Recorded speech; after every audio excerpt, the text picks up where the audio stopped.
All right, let's jump to the Monday night game. We got the Patriots on long rest going to Arizona to play the Cardinals on even longer rest, coming off the bye. The Patriots are now favored by 3 with the total around 44.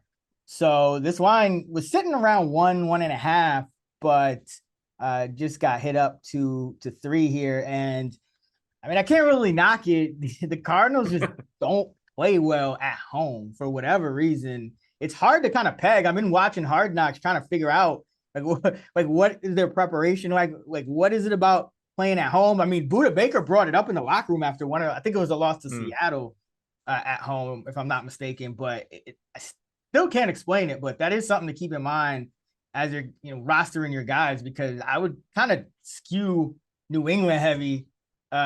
Or just kind of keep in mind that Arizona just tends to have these duds at home for whatever reason. So with that said, who do you like in the captain spot? So this is a game where I think both running backs, Ramondre Stevenson and James Conner, are in play in the captain slot. It's one of those games. But I'm going James Conner here. I think he's a little bit more under the radar. And by the way, Stevenson is where the captain play, even if Damian Harris plays. Like, let's be real here. Mm-hmm. But I'm going James Conner. I think he will be a little bit under rostered in the captain slot, but ever since he's returned, and they released Benjamin back in week 10, he has been a true workhorse back, similar to what we saw during his amazing stretch last year when Chase Edmonds was out. And he saw massive usage in week 12 right before their bye. He had 25 carries for 120 yards. Didn't score a touchdown, but he saw an 85% routes run rate. So this should be a close game, but he can thrive in any game script. And I love having that in the captain slot. You could build a ton of lineups around that, different game scripts, where the Patriots build a big lead, or even the Cardinals do. Like, he's going to thrive in any kind of environment. So I love Conner. And plus, just with Hollywood Brown back, DeAndre Hopkins playing well, it could set up more red zone opportunities, potential touchdown upside for Conner as well. We haven't seen that as much this year, but I do like him in the captain slot in this game. Yeah, he's been getting all the usage. He must have made it, Benjamin mad enough that he says something that he shouldn't have said to somebody that he shouldn't have said it to. And he finds himself on the worst team in the league now. I'm going with Ramondre, of course. This guy, I mean, his floor is so high. Even when he's not scoring touchdowns, he's going to catch 5-6 passes. Right now, I still have Damian Harris projected in to play about 30% of the snaps or so. And Ramondre Stevenson still ranks as a top 6 running back for me. So if Harris is ruled out, Stevenson, could jump up as high as 2 or 3. He's just so good after contact. That's been big. And he's so good at catching the football. He leads the team in targets per route run. So you can't really go wrong here with Ramondre Stevenson, regardless of what else is going on in that Patriot backfield. And now it's harder, every other Patriot, like Jacoby Myers used to be a pretty reliable guy, but he's banged up, and all those wide receivers are kind of platooning in and out now. It's hard to really predict. It's turning into like one of those Chicago Bears situations where it's just, everyone's running the same amount of routes every game. They're just rotating everybody in. So, the running backs, and even for Arizona, like, if they have all their guys healthy, it's kind of a question mark is exactly, how that's going to go. I'm guessing it would just be more Brown Hopkins playing pretty much every snap, but we really haven't seen that in a game yet. And if all 3 of them play, like, that cuts into all 3 of their targets here. So it could be a mess there. So do like the running backs. Who do you like for dart throws? Yeah, so for Arizona, I'm going with Trey McBride. And kind of what you were saying, it's kind of unclear if Rondale Moore returns this week, how the wide receiver snaps are going to be divvied out. It depends on how healthy Rondale Moore is. I'm assuming when he's fully healthy, it's going to be pretty clear how they rotate in their wide receivers. But the guy that we have no doubt as far as playing time is McBride. He's been averaging around 75% routes run rate since Zach Ertz went down. Now, he has definitely struggled in the part-time role and full-time role since Ertz went down. And this isn't a great matchup against the Patriots. However, tight ends, we've seen this time and time again. They usually get off to a slow start as rookies. He was the top tight end prospect this year. He went in the second round for a reason. He missed most of camp. He missed, I think, the entire preseason. So coming out of a bye, he's probably going to be, starting to break out at this point in the season. So, this could be a time we see him, pop for 2, maybe 4 catches here. So I'm not expecting too much here, but just the way, the Cardinals are shaping up right now, I think he is the best dart throw on their side. And then on the Patriots side, got to go with their tight end as well, Hunter Henry. I don't know if he's a dart throw, but I'm going with him. His usage has definitely been on the rise. He's averaging a 75% routes run rate. The past 3 games, he only had the one big game against the Vikings in week 12, but as long as he can maintain this usage, he has a ton of upside. Cardinals, as you know, as you like to bet on, struggle against tight ends. They rank 30th in DVOA against them now. And with Jacoby Myers banged up, like you said, could lead to extra targets for players like Henry. So, he's definitely the best dart throw, at least for now. We don't know what's up with Jacoby Myers or how they're going to rotate the receivers. So for right now, I think Henry's the best way to go here. Yeah, I don't think it matters. I mean, the Cardinals against tight ends have been pretty much the shortest thing in football this year. They're giving up a league high 6.9 catches to the tight end position, a league high 73 yards per game. That's 13 more than the second highest, which is the Seahawks at 60. I think at one point, Noah Fant was averaging like 2.4 catches against everyone else but the Cardinals and 5.5 against the Cardinals in 2 games. Like everyone just goes off against the Cardinals. You saw George Kittle do it a couple of weeks ago with the 2 touchdowns. Tommy Tremble got 6 targets. I mean, Jesus. When Tommy Tremble gets 6 targets, then it's a trend. How do you think they fix this? Do they need to spend another first-round pick on a linebacker next year? What do you think? I think it's more schematic. Like I don't. Yeah. Some of it is just like I was watching Hard Knocks, and they said like watch out for the whatever it was, the Noah Fant week out in that game against the Seahawks, and the players just didn't listen. There's issues just with the players. I mean, they have guys that can cover. They have good safeties, but they do like to funnel the ball to tight ends and running backs, which is more inefficient for offense than being able to get the ball to your wide receivers. So I get it, but a lot of it has just been just bad plays, just kind of bad low awareness and things like that. So, but at the same time, again, they try to get the ball away from wideouts. They're always near the top of the league in DVOA against wide receivers, even though their cornerbacks might not jump off the page. So love the matchup for Henry. And I'm going with Jonnu Smith since you took Henry. Any tight end is liable to go off against Arizona. Jody Fortson caught a touchdown against the Cardinals. Johnny Munt caught a touchdown against the Cardinals. Taysom Hill had a touchdown against the Cardinals. Juwan Johnson had a couple. Mentioned Tremble with the 6 targets. So, it doesn't have to even be just the top guy on the depth chart.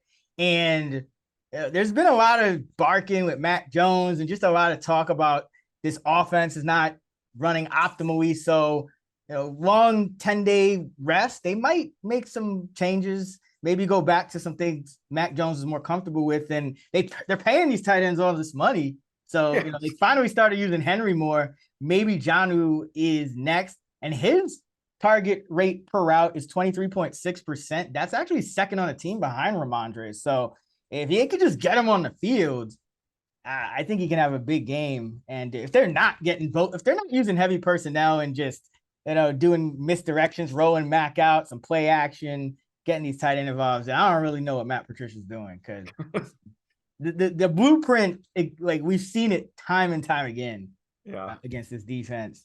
And for the Cardinal side, I'm going with Keontae Ingram, and just kind of like I like to do in these spots. Connor's getting most of the usage, but it is off a bye. They are kind of out of it in terms of the playoffs, and he's a rookie. So if there's ever going to be a spike in his usage, I think this would probably be the game. And who knows? Maybe you see some garbage time. Maybe Yeah. New England has a really good game and just, not blows the doors off the Cardinals at home, which a lot of teams do. So either way, I think Ingram is an interesting one just because, kind of like McBride. I mean, McBride's role is already kind of cemented, but, Ingram maybe could pull like a James Cook or something where we've seen his role start to increase, as the season wears on. So like Ingram as a player. I know you like him as well. Oh, yeah. So free Keontae Ingram. You did it with Oh my God, I now hope free him. so. Yeah, free him from the James Conner like 98% of snaps. Like Conner can play 80%. Just give Ingram like 20. Jesus. Sheesh. I know. Well, I have Ingram stashed in like almost every league right now, so I'm rooting for this to happen. But I mean, Cliff Kingsbury is definitely playing for his job right now, right? So I think that's one of the reasons why he'll just continue to use Connor heavily. But if Cliff gets fired, which I mean, what are the chances of that in the near future? I think if that happens, then we'll see Ingram be unleashed. But do you have any idea if like we're going to see Cliff fired soon? I mean, you would think. It's interesting watching. Have you watched any of the Hard Knocks this year? A little bit. It's interesting. He's like, he doesn't strike me as like an idiot or anything like that. Like some people give him a really bad reputation, but he's just one of those dudes that he always seems like you never have his full attention span. Like he's always preoccupied with the next thing. So he's never like, how Belichick will get like rip into a guy and like coach and like explain things. Like Cliff is just like, oh, you made a mistake. All right, next time don't make it. Like, it could just, he's never like coaching. So I do think he could get fired. I think there's more issues than just him, but yeah, his leadership style probably just doesn't suit this team. I think they need somebody that's a little more hands-on, right? To kind of put them. Yeah, some of the things they do wrong. I mean, the continuous mistakes against the tight end. They can't win games at home, blowing leads. Like it's just one of those. It's one of those things where I think they just need a different type of coach, like maybe a more veteran team. Cliff would do better with. Yeah, but not this one. Yeah, no, that makes sense. I'm just thinking, he's playing for his job right now, so I don't see him like, oh, let's look ahead to next season and get the young guys involved. Yeah. That's my only point. I think Keontae will still need Connor to like miss time to become an option, but this is a showdown slate, so I do like him as a dart throw. Yeah, I mean, you could also just get a running back injury. Connor, of all the guys, he's true. He's already left 2-3 games this year with injuries. So, that I'm going with Ingram. No fullbacks on this slate. New England abolished the fullback, and their offense hasn't been as good. So maybe they should go back to it. It's interesting. A lot of the offenses with fullbacks are some of the best offenses. Sure. You talk about the Dolphins, the Chargers when healthy, the Niners. So. I mean, Jonnu's like a borderline fullback at this point. Unfortunately, you get some rush attempts. Man, what a shame for him just rotting behind Hunter Henry right now. It's nuts. They don't have a fullback, and they don't even have a third tight end on the roster. So it's not like usually you would expect the second tight end to be productive when you don't even have a third guy. Because anytime Henry gets nicked up, Jonnu's got to go in. Anytime they use double tight end, it's you can't never go with the third guy. Anytime you're in a goal line, it's just weird that they're paying him $25 million a year. Give me a break. I mean, that ever since Brady left, it's kind of exposed a lot of things with that. Like it's not as smooth as we think it is. That Patriots front office. But what are the luck rankings saying for this one? It's so close. The Patriots are 21st, Cardinals are 22nd. So play it straight up. Although it is interesting that the Cardinals are +3 now. I didn't realize that until we went on air. What do you think about that though? Yeah, I don't bet the Cardinals at home. Like that's just a rule of mine. Like it's tempting. It's probably the right side, but man, like it's the numbers are just insane. It's just like it's like almost as insane as their tight end issues. It's like at home they somehow fail to cover, and when they go on a road, they usually do cover even if they don't necessarily win. So let me see what is their number. Well, it's -1.5 now. Where are you seeing the 3? Or did I saw the 3 maybe like half hour before we went on. It's it's been jumping around. So maybe maybe it got hit once it hit 3, which would make sense.